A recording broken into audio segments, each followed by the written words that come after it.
Greetings. Today I will talk about King Charles I granting the Petition of Right. Before getting started, I would encourage you to subscribe to the Mossy Feet Books YouTube channel for more great content. If you like my videos, please hit the like button. The more likes I get, the more YouTube will show it to other people, allowing me to grow the channel. I also entreat you to visit my website, www.mossyfeetbooks.com. There you will find sample chapters, podcasts, a slew of content, and links to where you can buy my books. While visiting the website, you can subscribe to it and receive email notifications of when I publish a new book or other content like this video and podcast. This episode is based on my book, Colonial American History Stories, 1215 through 1665. In a pinch for money, English King Charles I ratified the Petition of Right. This document is still in force in England, and many historians give it equal standing with the Magna Carta in terms of importance. Approved by both houses of Parliament, Charles I agreed to it so Parliament would provide funds for his 30 Years' War effort. It provided the precedent for the 1641 Massachusetts Body of Liberties. Several amendments to the Bill of Rights in the United States Constitution also have roots in the petition. Charles I lived from November the 19th, 1600 until January the 30th, 1649. The second son of King James VI of Scotland, Charles traveled to England in 1603 to live. He became the heir apparent to the English throne when his older brother, Henry Frederick, Prince of Wales, died in 1612. His brother's death also led to his claim to the English and Scottish thrones. He ascended to the throne on February the 2nd, 1626. Charles was a fervent believer in the divine right of kings. He believed he could rule without parliamentary restraint.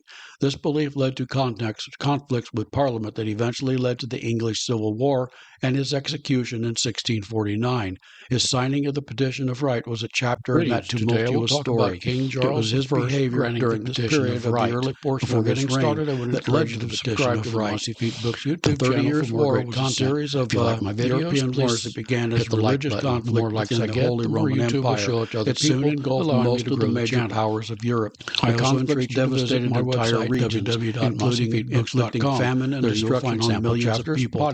King James VI and links to where English and the war. However, most English saw a war as email notifications when I published and newly emergent Protestants like this video and podcast. And the this episode is based on my book, Colonial American History Stories, 1215 to 1665. It was custom for Parliament to grant the new king the right to collect English King Charles I ratified the essentially customs duties that Parliament granted the king still in force in England. Charles II ascended, they granted this right for only a year. In terms of when the year ended, Charles continued to collect the tax. Charles I agreed to it. Parliament also bequeathed him about 1/7 of the monies he needed to prosecute the war.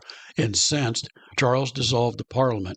His need for funds continued to dog him, however, so he recalled the Parliament. Once in session, the body began investigating the misdeeds of Charles' friend, the Duke of Buckingham. To stop the possible impeachment, he dissolved the Parliament again. He instituted a policy of forced loans. These were, in fact, taxes that Parliament had not authorized. Charles imprisoned anyone that did not pay the, quote, loan. Over 70 men refused to pay, and the king incarcerated them. More people refused to pay, and public opposition to Charles began to swell. To quell the discontent, Charles declared martial law. This decree suspended civil law and instituted decrees issued by local commander of the military.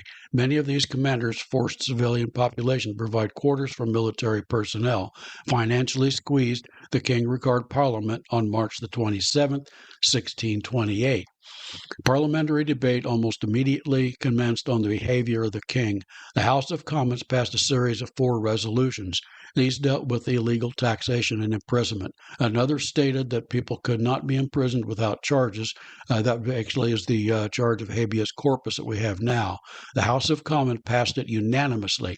The House of Lords passed it, but the king refused it because resolutions had no force outside of Parliament. The House of Commons then decided to pass a petition instead. They drafted the resolutions as a petition and presented it to the House of Lords on May the 8th.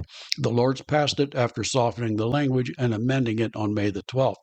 They attached the declaration they acted, quote, not to lessen or impeach anything by which the oath of supremacy we had sworn to assist and defend, unquote, By this, they assured the king of their loyalty. This passed the Lords on March the 26th. The House passed this version and sent it to the king on March 27th. King Charles assented to it on June the 7th, 1628. The Petition of Right states that Englishmen have, quote, rights and liberties, unquote. It stated that the king could not force any person to pay a gift, tax, or loan without parliamentary consent. It also decreed that the king could not detain anyone without formal charges.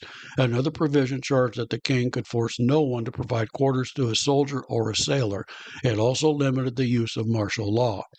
The 3rd, 5th, 6th, and 7th Amendments to the United States Constitution draw their ancestry from this Petition of Right.